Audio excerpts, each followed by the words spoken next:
Bonjour tout le monde, bienvenue au Super Show, les gars, bonjour. Bonjour. Salut. Benoît, tu nous as amené une belle voiture aujourd'hui. Oui, on va en parler tantôt. S60 Polestar Edition T8.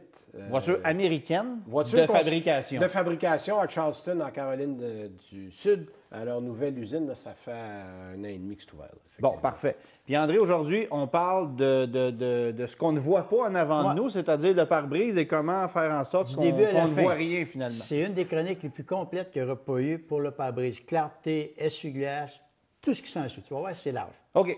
Fait que Benoît, on commence à parler de ta Volvo parce que moi, j'aurai la chance de la conduire dans quelques semaines, cette voiture-là. T8, hybride enfichable, 400 quelques chevaux. 415 chevaux. 415 chevaux. Toujours avec le moteur 2 litres de base, parce qu'on le sait, Volvo a une seule mécanique, 4 cylindres, 2 litres turbo. Dans ce cas-là, c'est un turbo électrique, supercharge. Il y a tout ce qu'il faut. Tout pour que ça brise. Sur papier, c'est la même puissance qu'une M3. Mais en arrière du volant, c'est pas la même machine. Volvo fait toujours... D'abord, il faut mentionner que c'est un rouage intégral sans arbre de transmission. Sans arbre de transmission. Okay. Et on peut il y a un mode qui s'appelle Constant Four-Wheel Drive. On peut le mettre l'hiver, très pratique, et ça va bien. Bon, évidemment, la garde au sol est basse. Il ne faut pas s'en aller c'est une voiture. C'est une voiture. C'est fou, hein? On est habitué, on est tellement rendu habitué à conduire des VUS que quand on se retrouve dans une automobile, on trouve ça... On trouve ça un peu bas, effectivement. Bon. Mais cela dit, ça va très bien. La puissance est là, mais bon, moi j'appelle cette voiture-là une aide à l'électrification. Il y a une autonomie.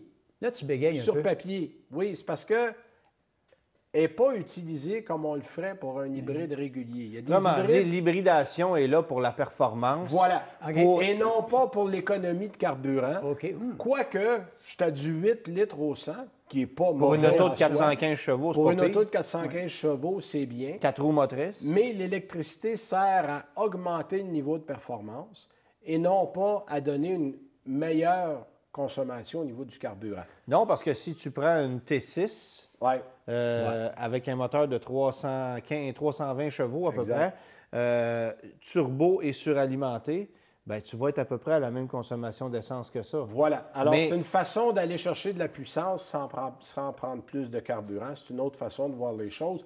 Et l'autonomie annoncée, moi, est à 33 km. On est l'hiver. Ça, c'est du 100 électrique, là? 100 électrique. J'en ai fait 18, 19. Alors, donc, il ne faut pas acheter ça à moins 6 degrés. Non, c'est ça. Alors, mais cela dit, très confortable, extrêmement agréable à conduire. Ça va très bien. C'est équilibré comme machine. C'est très équilibré, c'est pas violent et la réponse du moteur est bonne, même si vous avez un petit 4 cylindres. Bien, le point, le fun de cette voiture-là, nonobstant les sièges qui sont les meilleurs de l'industrie, c'est le couple initial du moteur électrique. Parce que tu as beau avoir 400 chevaux, 500 chevaux dans une RS7, bien, le moment où tu décolles n'est jamais aussi incisif qu'avec un moteur électrique. Tu as 494 livres-pieds de couple, ça dit tout. Instantané. Instantané. Donc, quand tu pars, ça part. Sa compétition, c'est qui?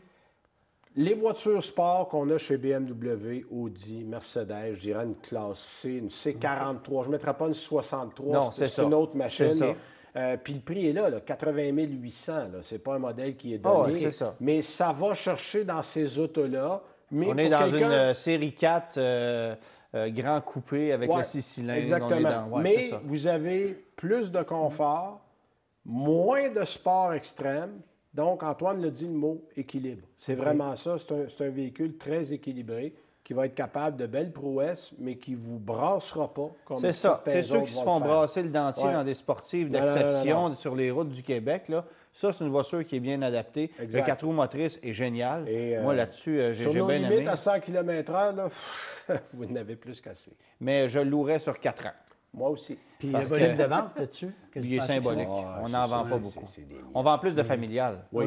On vend plus de familial et on vend encore plus de cross-country avec la mécanique traditionnelle. Exact. Donc, bon. Est-ce que tu dirais que la traction intégrale est aussi efficace qu'un Subaru? Différente. Subaru, je dirais, Subaru, c'est constant, c'est toujours là. Lui va arriver, puis Antoine l'a dit, il n'y a pas d'arbre de transmission. Oui, mais c'est instantané, pareil. Mais c'est très rapide. Ça ne fonctionne pas tout à fait pareil, mais le résultat à la fin de la journée. C'est pas réactif. Mais il y a une distribution. Non, mais je veux dire, ça devient instantané parce que l'électricité est instantanée. Puis il y a une distribution variable du couple aussi là-dessus.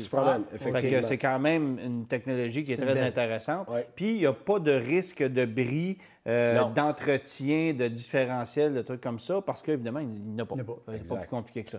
C'est le point intéressant, mais évidemment, il y a beaucoup de technologies là-dessus. Tu parlais de consommation à 8 litres au 100, 415 chevaux, 8 litres au 100, bien, une Micra, ça consomme ça. Fait que c'est quand même pas pire. Moi, je la recommande, cette voiture-là. Oui, pour toi. Moi, je la recommande. Oui, c'est ça. Je ne peux pas dire que je ne l'ai pas recommandée.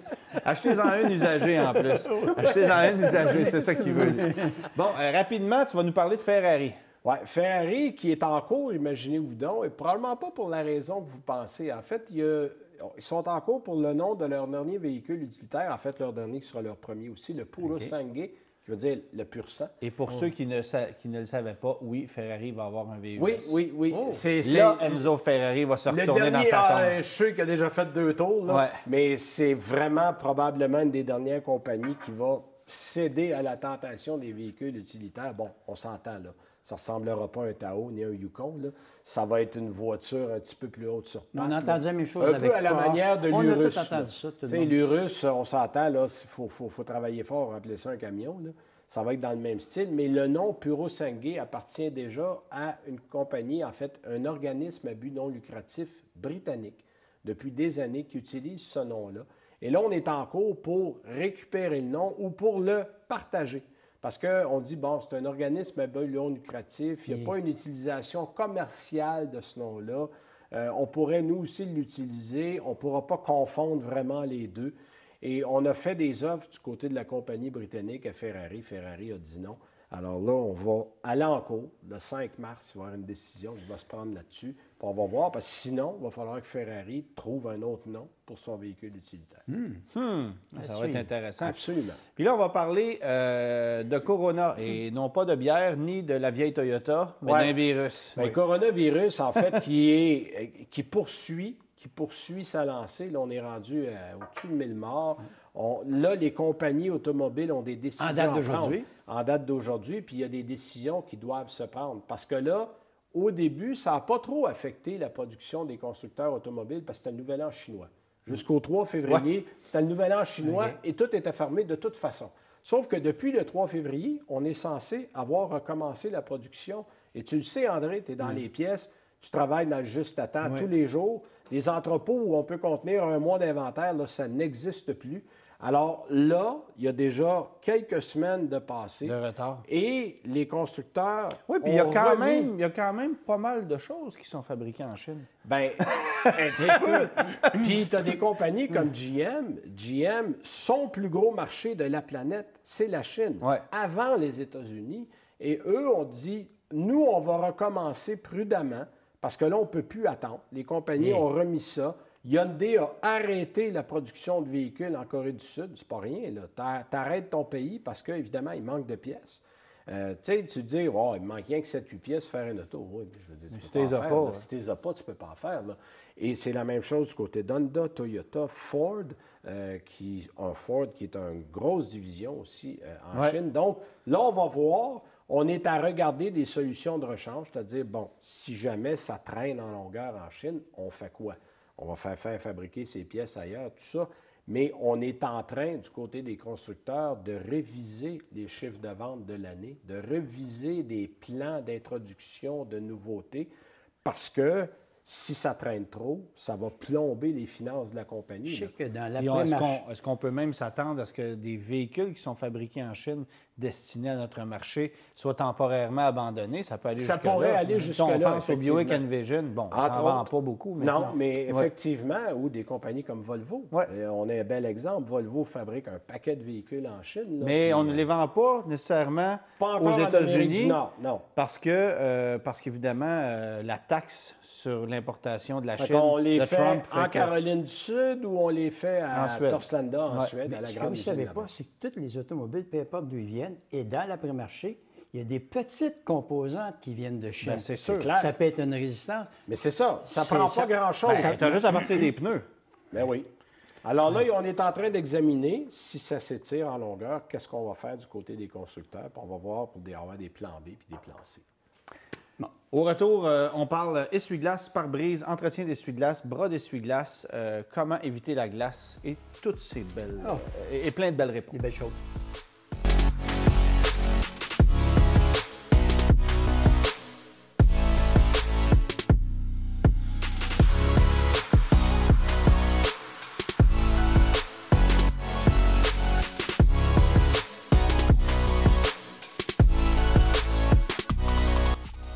André, on est en hiver et tu as probablement vu cet hiver des gens conduire avec un carré grand de même dans Beaucoup même.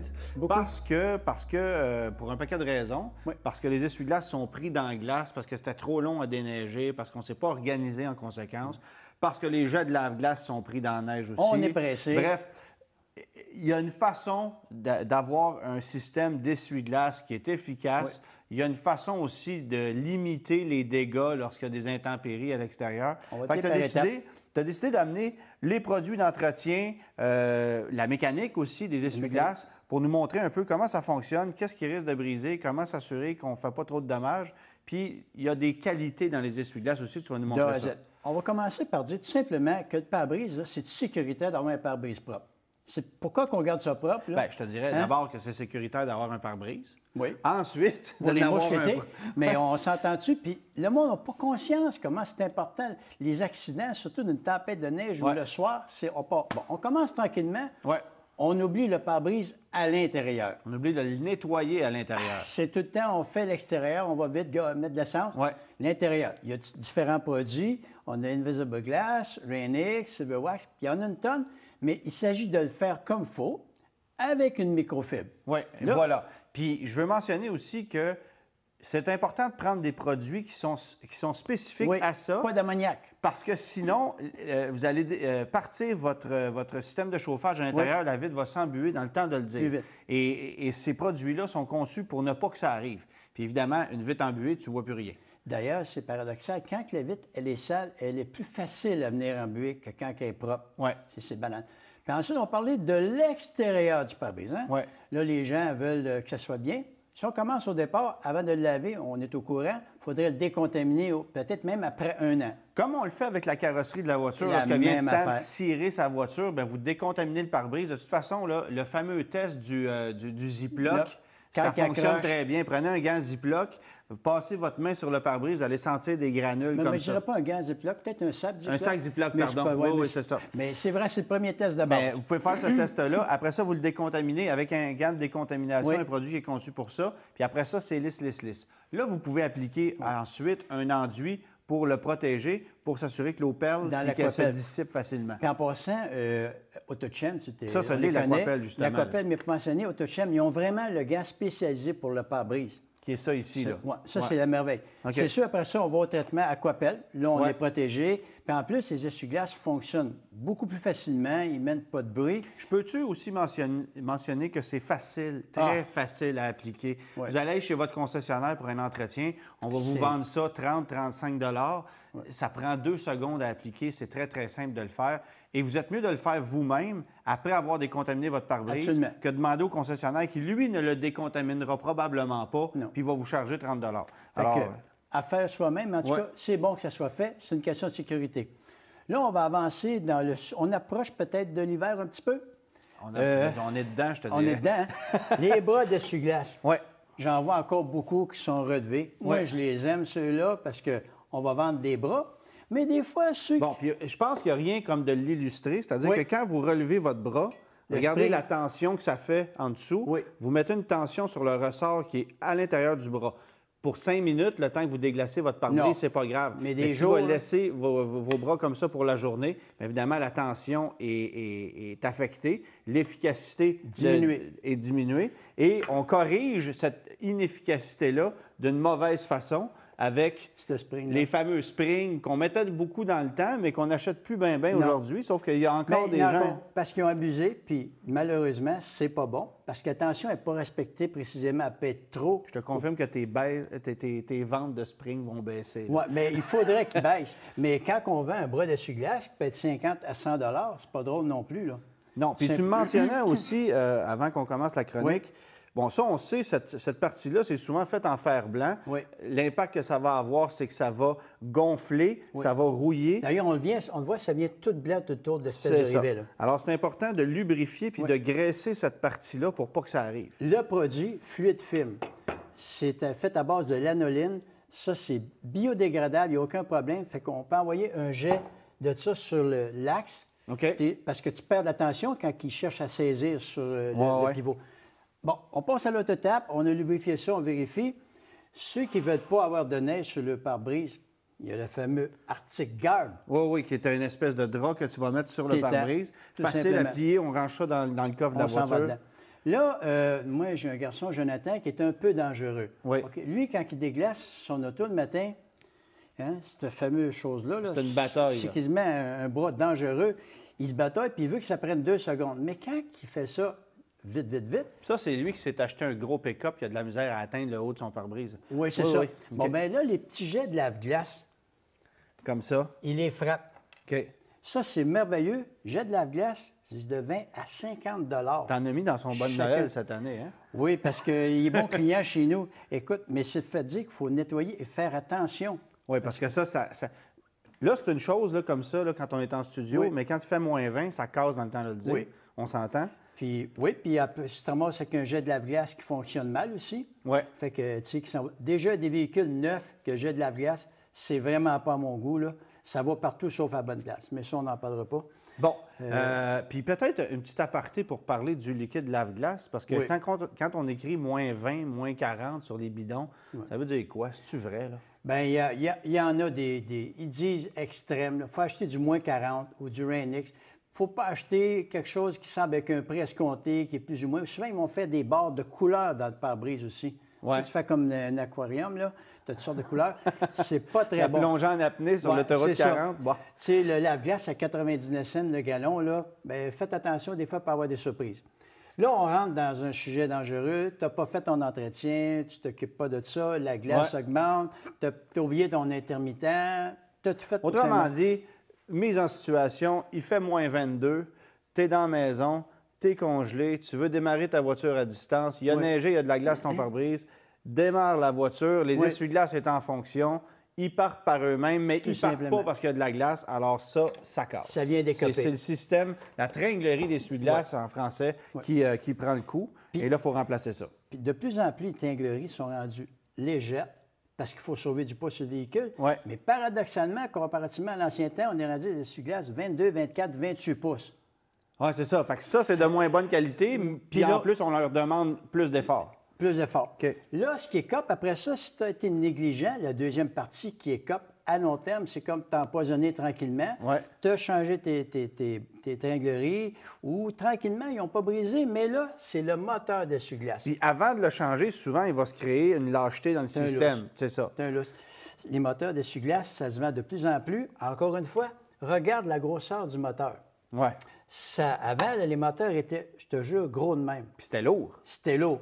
Aujourd'hui, petit moteur, petite tringlerie et grands essuie-glaces. Ouais. Donc, c'est la combinaison parfaite pour tout briser. Le secret, si on a des essuie-glaces qui fonctionnent bien, qui glissent facilement, que tout est nettoyé, tu ne changeras jamais ton moteur. Bon, de bons essuie-glaces, un pare-brise qui est bien entretenu, puis tu règles ton problème. Tu n'auras pas de problème. OK. Là, on va ça, est-ce que ça a besoin de tringlerie d'essuie-glace, est-ce que ça a besoin d'être lubrifié? Non, ça, c'est souvent caché. OK. C'est là, c'est en amont, en avant qu'il faut que tu fasses le travail. Parfait. Là, on s'en va dans la partie qui est la grosse partie de notre travail aujourd'hui. Qui semble la plus simple, mais en même temps qui est très complexe, le balai lui-même. Bon. Le balai d'essuie-glace que tu oublies toujours de changer, même toi, ou je ne sais pas ce qui arrive. Non, je n'oublie pas, je le néglige. Le balai d'essuie-glace arrière, il est toujours oublié. D'ailleurs, nos ateliers, souvent, ils vont faire ceux d'en avant, ils oublient celui d'en arrière. Ouais. Celui d'en arrière est important parce que souvent, lui-ci est gelé. Et je me permets au passage de saluer le propriétaire d'un Ford Explorer que j'ai croisé hier, qui essuyait avec son essuie-glace, la plaque d'immatriculation. Il balayait à l'envers. Bon, ben, c'était très drôle. Bon, bien, c'est un moment qui a gelé. Il y a un moteur, puis quand tu changes le moteur sur l'essuie-glace arrière, là, c'est un travail assez dispendieux parce que c'est à travers la vitre, des caoutchoucs et tout. Puis malheureusement, lui, il écope beaucoup parce que ils ne sont pas tous cachés dans le haut. Hein? La plupart sont au centre. Ça. Fait que la glace s'accumule. Lui, là, a changé très régulièrement. C'est incroyable, il écope beaucoup. Bon. Là, on va s'en aller dans les essuie-glaces. Le problème, c'est les qualités. Bien, c'est ça, parce que c'est pas tous les essuie-glaces qui font le même travail. Il se vend un tas d'entrée de gamme. Première question que j'aurais pour toi d'abord, est-ce que c'est encore universel? Autrement dit, est-ce que tous les véhicules peuvent accueillir la plupart des essuie-glaces qu'on retrouve sur le marché? Non, non. Non, Les essuie-glaces, il y a des marques d'essuie-glaces qui vont les adapter à tout véhicule, mais on va comprendre que c'est à demi-vrai, ça. Vous allez voir en s'en allant. Nous autres, on vend les marques nationales Trico. On avait Enco qui a été acquis avec le même groupe Trico. C'est fusionné. Donc, la marque Enco des essuie-glaces est appelée à disparaître. À disparaître. Okay. C'est un bon produit. Là, c'est Trico. Tu as Bosch. On a Rain-X. On va partir tranquillement. Trico, on appelle le Trico Pro, qui est celui-là ici. C'est un bon essuie-glace de qualité. Entrée de gamme de qualité, mais le problème, c'est qu'il ne couvre pas l'aspect total des véhicules. C'est fait pour les véhicules populaires. Autrement dit, le choix est restreint. OK, dans les grandeurs. Oui, dans les grandeurs, parce qu'ils veulent faire un prix, parce que la tâche, souvent, qui est le problème. OK. Là, on commence la première qualité, entrée de gamme. Okay. On va aller parce qu'au magasin, on tient toutes des marques nationales, on a essayé de choisir les meilleures qualités-prix de chaque compagnie. OK. Le deuxième entrée de gamme, qui est très bon, c'est le Bosch Advantage. OK. Lui, c'est un bon essuie-glace, parce que toutes ces multinationales-là ont plusieurs qualités. Lui, c'est l'entrée de gamme. Donc, si vous achetez un Bosch Advantage, c'est l'entrée de gamme de Bosch encore. Okay. Mais qualité-prix fait le travail comme le Trico Pro. OK. Là, on va avancer un petit peu dans le passé. Ça fait drôle à dire. Oui, bien c'est ça. Je vois que tu as amené un essuie-glace d'hiver traditionnel. Là. On a encore ça. Il y a encore des gens qui veulent ça pour les anciens modèles. C'est plus ou moins bon, mais certains véhicules, ça existe encore. Moi, j'ai toujours haï ça, personnellement. Oui. Parce que, OK, il résiste aux intempéries, mais il n'essuie pas. Il n'essuie pas. Bon. Puis en plus, ça c'est comme un parachute, ça pogne dans le vent. Bon. Après ça, on s'en va on commence à augmenter dans la qualité.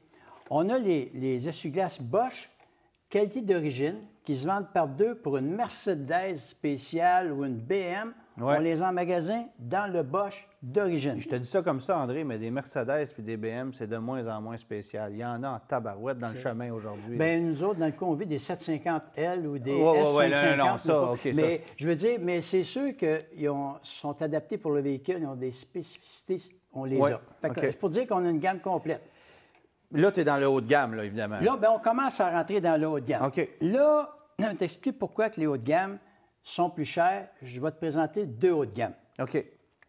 On va continuer avec le Trico. Le Trico haut de gamme, premièrement, tu peux l'utiliser 4 saisons. Il y a des essuie-glaces, on a d'hiver. Le 4 saisons, c'est parce que dans le développement de la fameuse blade, qu'on peut dire en caoutchouc synthétique, silicone, c'est des amalgames de produits qui font que ta blade du fond va être de qualité haute ou de qualité basse. Son travail va être moins bon ou meilleur. Mais il y a aussi l'aspect, toute la partie du dessus ici, là, la structure. L'appui, la structure, il y en a qui ont des structures de mémoire. OK? Il y en a qui ont moins de mémoire que d'autres, il y en a qui ont plus de mémoire. OK. Puis là, c'est ce qui fait qu'à long terme, bien, il n'essuie pas sur le bout comme il faut. La mémoire dans l'essuie-glace, c'est une partie. Donc, le Trico Force, dans le Trico, c'est le haut de gamme. Vous assurez que c'est parfait. Après ça, on va aller dans l'autre haut de gamme, qui est le Rain-X. OK. Puis en plus, les essuie-glaces, nous autres, en magasin, on change souvent d'essuie-glaces pendant l'année parce que là-dedans, il y a une évolution. Comme Rain-X, il y a 2 ans, c'est le Rain-X Quantum avec le petit point jaune qui changeait de couleur quand il était usé. Là, on est rendu avec le Rain-X Advent Edge, carrément en silicone.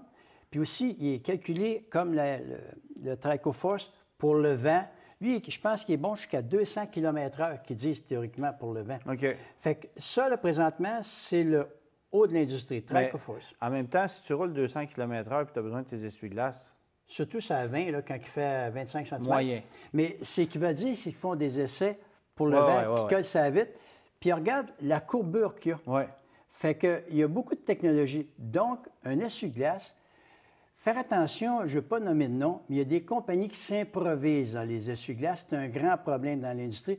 Moi, je recommande d'acheter des essuie-glaces de compagnies qui fabriquent aussi pour l'origine. C'est des professionnels d'essuie-glaces. Il y a des compagnies qui se mettent un nom, mais ce n'est pas des vrais grands fabricants d'essuie-glace. OK. Là, première question que j'ai pour toi. Une lame d'essuie-glace, on pouvait acheter ça aussi de façon individuelle. Oui. Juste changer la lame de l'essuie-glace. Est-ce que c'est encore viable, Sur ça, certains modèles, ça peut se vendre, mais je ne recommanderais pas parce qu'on appelle le pont, dans certains modèles, c'est usé, ça a fait le temps, mais il y en a encore sur des concessionnaires que tu peux acheter. Je dirais que c'est fini. Parfait. Ensuite, est-ce qu'une lame d'essuie-glace, on entretient ça de quelque façon que ce soit? Tu peux l'entretenir, mais il y a des lames d'essuie-glace que certains modèles, ils ont mis un graphite dessus. Si tu la nettoies, tu viens annuler l'efficacité. Moi, ce que je dirais, là, tu entretiens ton pare-brise, tu mets de l'aquapelle, puis il y a un phénomène quand on met un essuie-glace de qualité, c'est qu'il est beaucoup plus silencieux. OK. C'est important. Puis aussi, ceux qui ont le bras d'essuie-glace ont pris dans la glace. Mais tu vois, moi, sur mon véhicule, mes essuie-glaces, ils chantent un petit peu, puis j'essaie d'écouter de la musique qui suit le beat de mes essuie-glaces, puis j'ai du fun avec ça. Bien, s'ils chantent, c'est pas correct. Okay. Quelque chose. Puis, une problématique qu'on rencontre dans l'industrie, c'est quand le bras a pris dans la glace, des fois, il peut être tordu. Ouais. Donc, l'essuie-glace, s'il y a un angle sur la vitre, il ne peut pas travailler comme il faut. Ah oui. Fait que c'est s'assurer souvent que le bras n'a pas été tordu d'une façon ou d'une autre avec le temps. Fait que si tu as suivi les conseils, tu as acheté des essuie-glaces de qualité parce que le problème, c'est qu'on achète des entrées de gamme, on les vend pour des prix d'haut de gamme. Fait que si vous allez dans un atelier, assurez-vous d'avoir des marques nationales. Oui, parce que la plupart des gens vont se dire un essuie-glace, c'est un essuie-glace. Mais c'est pas vrai. Peu importe. OK. Puis, en parlant de prix, d'échelle de prix, un essuie-glace d'entrée de gamme comme le Trico qui est ici versus le meilleur, tu parles de quoi? Écoute, il y a des essuie-glaces dans l'industrie, tu peux payer 5 à 9 piastres l'essuie-glace. Ça existe encore? Oui, OK. Mais il y en a, c'est des prix. Écoute, moi, je peux avoir des couteaux d'essuie-glace en magasin que je vais payer 3-4 piastres. Je veux dire, il y a l'apparence d'un essuie-glace, mais c'est pas un essuie-glace. OK. Fait que tu peux partir un essuie-glace de qualité, tu vas partir à peu près à 15-18 piastres. OK. Et tu vas aller jusqu'à 30-35 piastres. Pour un haut de gamme. Un haut de gamme. OK. Puis, fait que faire les trois, ça va coûter une centaine de dollars. Ça peut coûter une centaine de dollars. Tu viens de t'acheter de la sécurité. C'est pas compliqué. Puis c'est-tu énervant des essuie-glaces qui ne fonctionnent pas bien? Oh oui, c'est sûr. Puis un petit bémol, les gens se plaignent des fois les essuie-glaces ne fonctionnent pas bien. Quand il neige, à partir de -8 ou -6, -8 en descendant, souvent les essuie-glaces vont bâtir de la glace. Les gens blâment l'essuie-glace. C'est tout simplement le pare-brise qui devient froid. Ouais. C'est les pires moments pour un essuie-glace. Puis il faut bien s'entendre que des véhicules Subaru, certains modèles Acura qui ont un dégivreur dans le pare-brise, on devrait tous avoir ça, mais malheureusement, il n'y a pas la méthode miracle pour ça. Non. Merci, André. Merci, Antoine. Fait qu'André, les gens n'ont plus d'excuses. Non, pas voir clair là, sur la route, là, c'est parce que tu ne veux pas voir clair. Maintenant, moi, j'ai une question quiz pour toi. Quelle est la seule voiture familiale fabriquée dans les années 90 qui proposait 2 bras d'essuie-glace à l'arrière? 2 bras d'essuie-glace à l'arrière. Aucune idée. Tu ne viens pas de ça? Non. Benoît? J'y pense, là, mais ça ne me revient pas. La Camry familiale. À partir de 92-93, tu avais 2 essuie-glaces en arrière. Mon père en a eu une à part de ça, tu as raison. Ben oui, c'est vrai. Hein? Il n'y en a pas souvent de ça. Garde ça en stock, tu vas en vendre beaucoup. Oui, bien, Toyota, c'est sûr qu'il faut en garder. Bon, écoute, Benoît, on va parler d'un véhicule qu'on a conduit tous les deux et qui t'intéresse beaucoup, toi aussi, parce que, bon, tu aimes les pick-up. On va parler du GMC Sierra, mais à moteur diesel. Exact. Puis on sait que c'est la première fois, depuis toujours, que dans une série 1500, les 3 grands constructeurs américains proposent une motorisation diesel dans leur pick-up. Ironiquement, ce sont 3 6-cylindres de 3 litres de cylindrée qui offrent à peu près le même couple, la même puissance. On est pas mal à 20-30 chevaux près. Bon, puis vraiment, on cible un nouveau marché avec ça. À la différence que GM, au lieu d'avoir un V6, on a un 6 cylindres en ligne. Oui. Puis évidemment, c'est juste un bénéfice pour le couple versus les 2 autres moteurs, quoique les 2 autres en manquent pas. Et un 6 en ligne, ce sont des beaux moteurs, les 6 en ligne. Au niveau vibration, c'est très stable. Au niveau bruit, c'est surprenant. On n'entend presque rien. Puis je suis surpris de voir à quel point la technologie diesel évolue. On passe ça en plein hiver, là, comme un moteur à essence. Bien, puis je mentionnais d'ailleurs que sur la clé du véhicule que tu as essayé, que j'ai essayé, il y a un démarreur à distance. Exact. Et moi, je n'ai même pas noté qu'on avait un réchauffement des fameuses glow plugs avant du démarrage. On pèse sur le bouton, le véhicule part tout de suite. Il y a un arrêt de démarrage quand tu arrives à un feu de circulation, quelque chose, pouf, tout arrête. Ce qui n'est pas génial avec un moteur turbo, là, on va le dire. Non, mais avec le diesel, ma foi, en tout cas, ça va très bien. Puis, le prix, je le trouve intéressant parce que le défaut souvent de ces véhicules-là, c'est que c'est le très haut de gamme auquel on ajoute un diesel, puis tu te ramasses avec un prix qui est ahurissant. L'option est à peu près... Ça varie chez GM. Ça varie chez GM entre 4 et 6 000 selon la version que tu vas choisir. Chez Ford, c'est plus cher. Oui. Moi, j'avais regardé, c'est entre 5 500 et 8 000 l'option du moteur diesel. Par contre, on va l'offrir dans des versions d'entrée de gamme, ce qui veut dire que, là, évidemment, je parle de PDSF et il y a toujours des rabais sur des pick-up.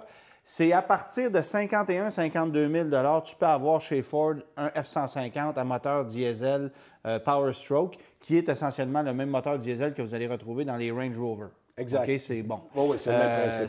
C'est le même moteur.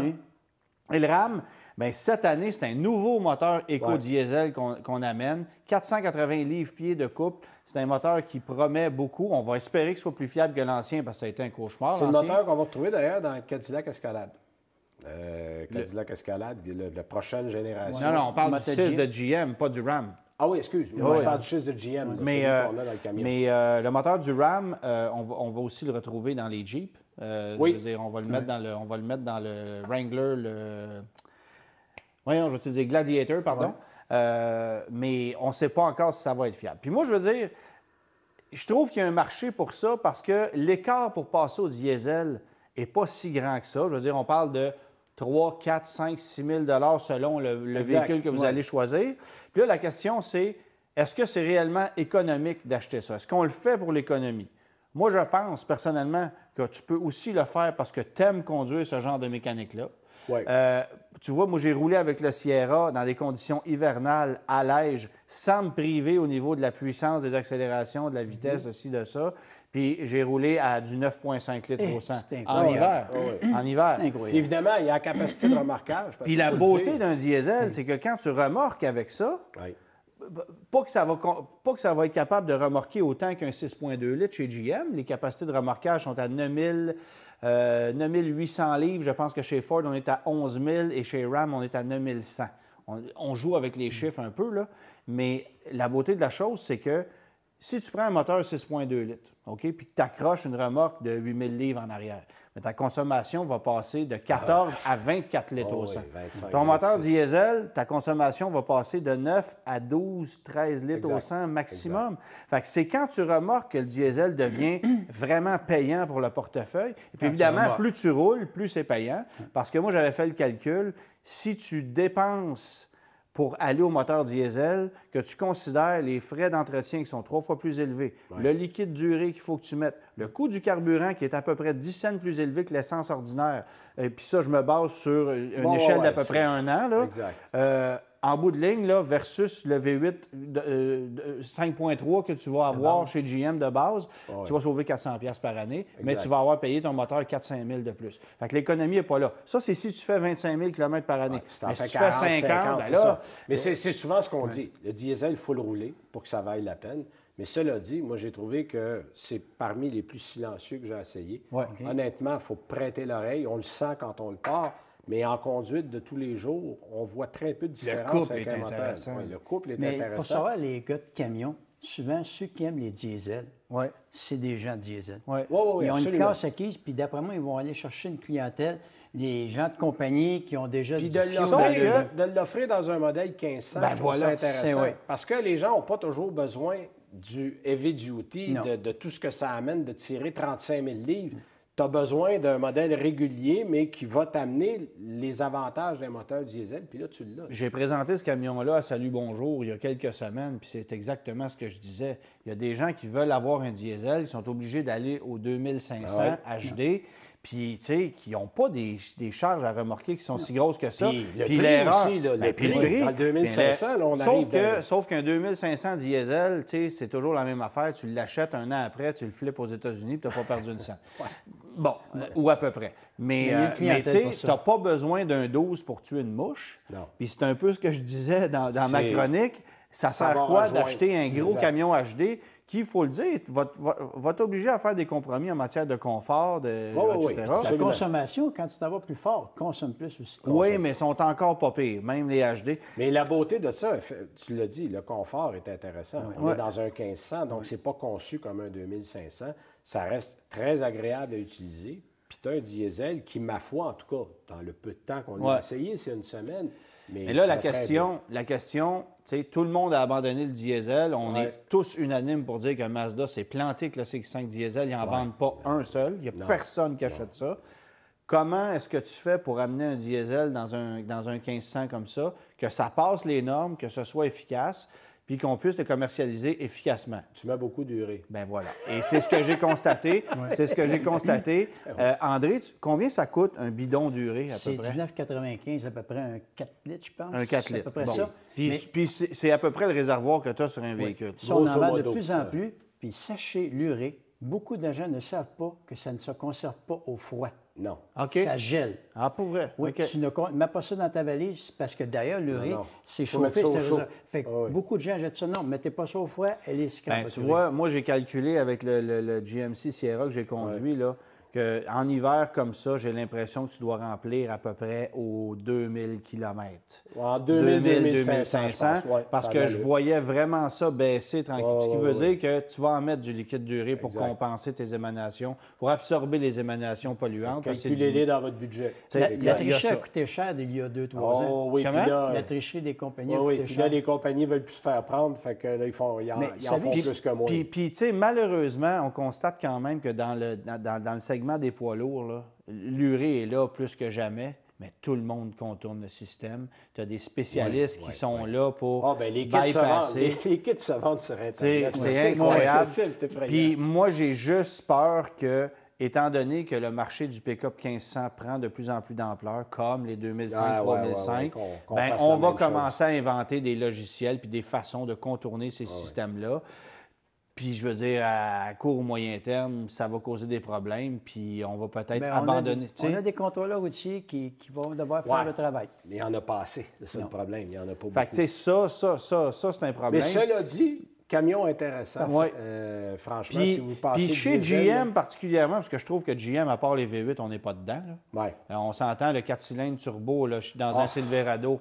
Non. Arrêtez de rire de nous autres. Non. Puis le V6 4.3 litres qu'il y avait dans un Astro là, en 94. C'est ça. On peut peut-être pas. OK, c'est pas le même moteur, vous allez me dire, mais ça reste. Bloc, là, bon. On va arrêter, là. On n'est plus dedans.